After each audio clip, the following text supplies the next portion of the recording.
વિદ્યાર્થી મિત્રો, અમારી યુટ્યુબ ચેનલ ટીચિંગ મેથ્સ એલજીમાં આપનું હાર્દિક સ્વાગત છે। મિત્રો, આજે એચએસસી બોર્ડ પરીક્ષા પ્રેક્ટિસ પેપર પ્રશ્નપત્ર 1 ધોરણ 12 વર્ષ 2025માં પૂછાઈ શકે તેવું પેપરનું સોલ્યુશન કરીશું।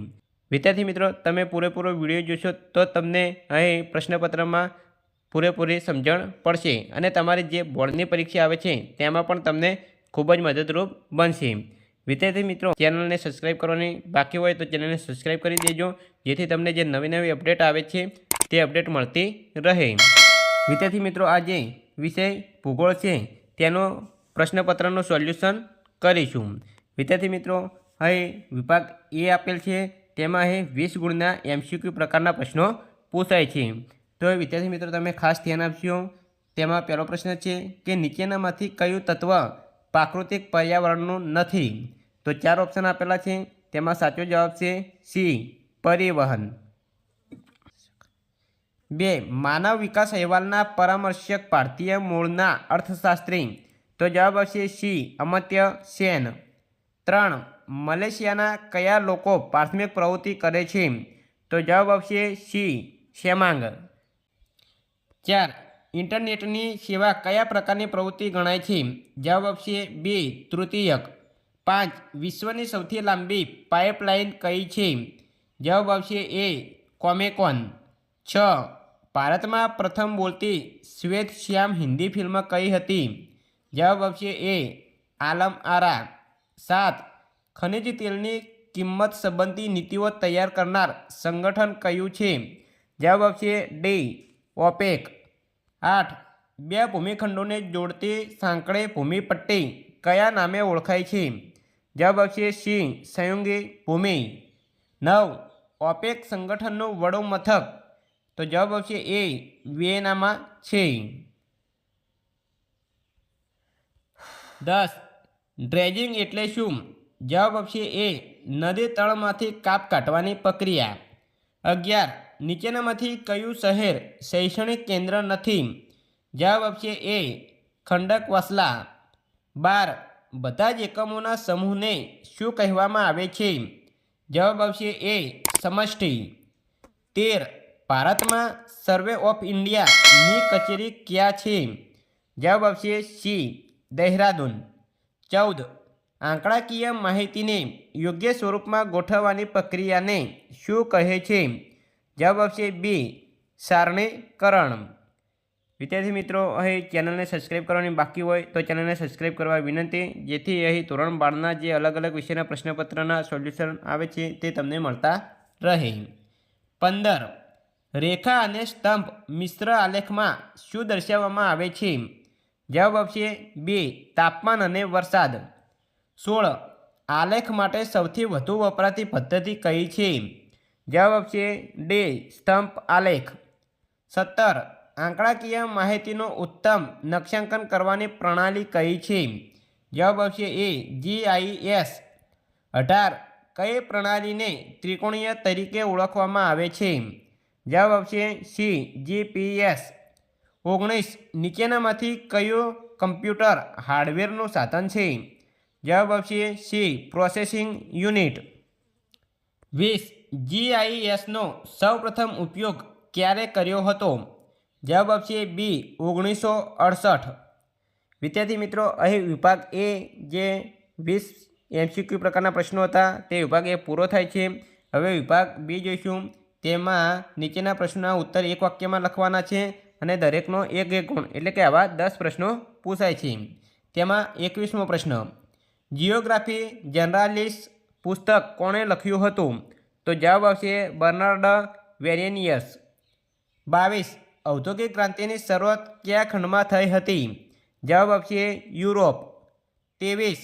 ઇન્ટરનેટના આંતરરાષ્ટ્રીય વ્યવહારનું ઉદ્ગમ કેન્દ્ર કયો દેશ છે? જવાબ આવશે USA। 24. પનામા નહેર કયા બે મહાસાગરોને જોડે છે? જવાબ આવશે એટલાન્ટિક અને પેસિફિક। 25. ભારતનું પ્રથમ કયું સમાચાર પત્ર પ્રકાશિત થયું? જવાબ આવશે બંગાળ ગેજેટ। 26. ભારતમાં હુગલી નદી પર કયું બંદર છે? જવાબ આવશે કોલકાતાનું નદી બંદર। 27. છૂટી છવાઈ વસાહતોનું નિર્માણ કયા સ્થાને થાય છે? જવાબ આવશે પર્વતીય, રણ, ઉચ્ચ જમીન પ્રદેશોમાં. 28. એક બહુલકીય માહિતી કોને કહે છે? જવાબ આવશે અકાત્મક માહિતી. 29. કયા પ્રકારના આલેખમાં રંગોનો ઉપયોગ વધુ અસરકારક બને છે? તો જવાબ આવશે સંયુક્ત સ્તંભમાં. 30. જીપીઆરએસનું પૂરું નામ આપો. General packet radio services. વિદ્યાર્થી મિત્રો, અહીં વિભાગ 2 પૂરો થાય છે. હવે આગળ વિભાગ C જોઈશું. તેમાં અહીં નીચેના પ્રશ્નોના ટૂંકમાં જવાબ આપવાના છે અને ગમે તે 8 લખવાના હોય છે. 2 ગુણમાં પૂછાય છે અને ટોટલ 16 ગુણમાં પૂછાય છે. તેમાં 31મો પ્રશ્ન છે, વસ્તી ગીચતા પર અસર કરતા પરિબળો જણાવો. તો અહીં તેનો જવાબ અહીં આપેલો છે, તે તમે જવાબ જોઈ શકો છો.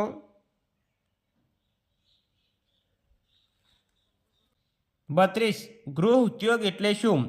તેમાં કઈ ચીજો તૈયાર થાય છે? જવાબ.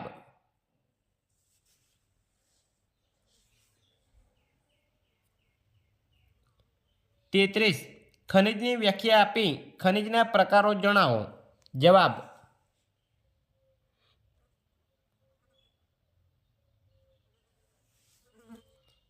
ચોત્રીસ. ઇન્ફોર્મેશન ટેકનોલોજીનો અર્થ શું છે? જવાબ.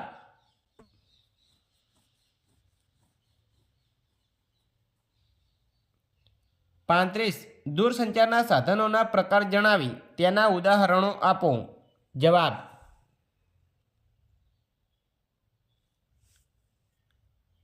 છત્રીસ. BSNL દ્વારા કઈ કઈ સેવાઓ પૂરી પાડવામાં આવે છે? જવાબ.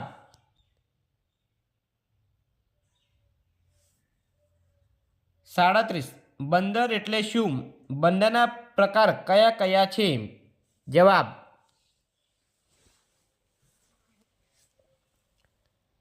આડત્રીસ. ગ્રામીણ વસાહતોના લક્ષણો જણાવો.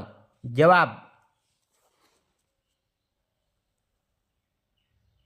39. ગેરકાયદેસર વસાહતમાં વસતા લોકો કઈ કઈ સુવિધાઓથી વંચિત રહે છે? જવાબ.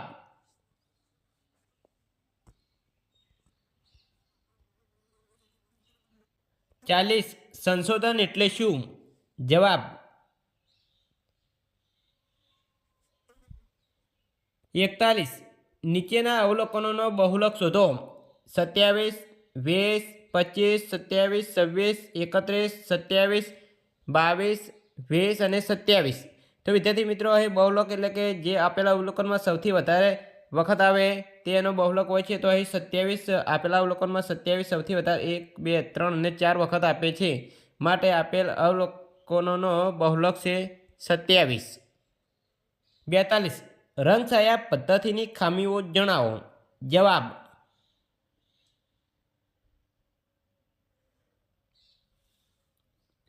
વિદ્યાર્થી મિત્રો, અહીં વિભાગ C જે 2 ગુણના પ્રશ્નો હતા તે વિભાગ C પૂરો થાય છે. હવે આગળ વિભાગ D જોઈશું. તો વિદ્યાર્થી મિત્રો, અહીં વિભાગ D આપેલ છે.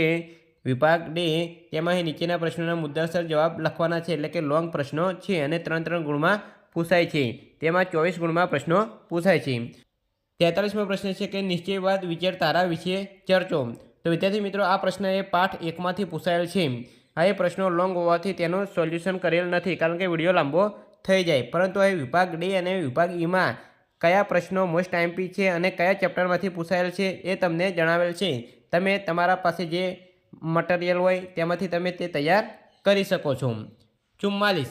અસ્થાયી પશુપાલન વિશે ટૂંક નોંધ લખો. આ પ્રશ્ન પાઠ 3માંથી પૂછાયેલ છે. 45. મોટા પાયાના ઉદ્યોગો વિશે ટૂંકી નોંધ લખો. આ પ્રશ્ન પાઠ 3માંથી પૂછાયેલ છે. 46. ઇન્ફોર્મેશન ટેકનોલોજીના લક્ષણો જણાવો. આ પ્રશ્ન પાઠ 4માંથી પૂછાયેલ છે. 47. હવાઈ માર્ગોનો વિકાસ જણાવો. આ પ્રશ્ન પાઠ 5માંથી પૂછાયેલ છે. 48. પાઇપલાઇનના લાભ જણાવો. આ પ્રશ્ન પાઠ 5માંથી પૂછાયેલ છે. 49. આકાશવાણી વિશે ટૂંક નોંધ લખો. આ પ્રશ્ન પાઠ 6માંથી પૂછાયેલ છે. 50. જૈવિક કચરામાં શાનો સમાવેશ થાય છે? આ પ્રશ્ન પાઠ 10માંથી પૂછાયેલ છે. 51. વાયુ પ્રદૂષણનો અર્થ આપી વાયુ પ્રદૂષણની અસરો જણાવો. આ પ્રશ્ન પાઠ 10માંથી પૂછાયેલ છે. 52. નીચે આપેલી આંકડાકીય માહિતીનો મધ્યસ્થ શોધો. આ પ્રશ્ન પાઠ 11માંથી પૂછાયેલ છે.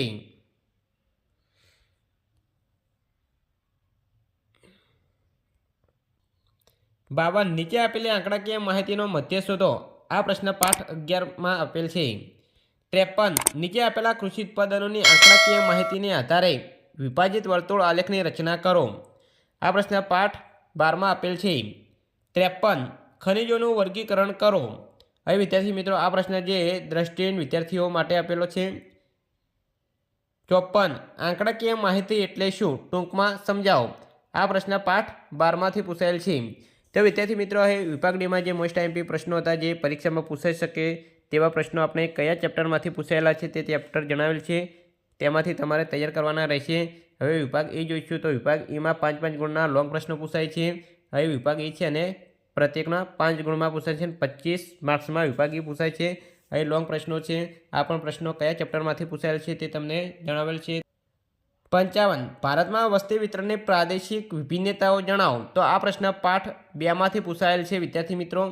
56 વિશ્વના મહત્ત્વના રેલમાર્ગો વિશે સવિસ્તાર માહિતી આપો. આ પ્રશ્ન પાઠ 5માંથી પૂછાયેલ છે. 57 પરિવહનનો અર્થ સમજાવી પરિવહન સંબંધિત સમસ્યાઓના ઉપાયો જણાવો. આ પ્રશ્ન પાઠ 5માંથી પૂછાયેલ છે. 58 વસાહતની વ્યાખ્યા સમજાવી વસાહતના મુખ્ય પ્રકારો વિશે સમજાવો. આ પ્રશ્ન પાઠ 8માંથી પૂછાયેલ છે.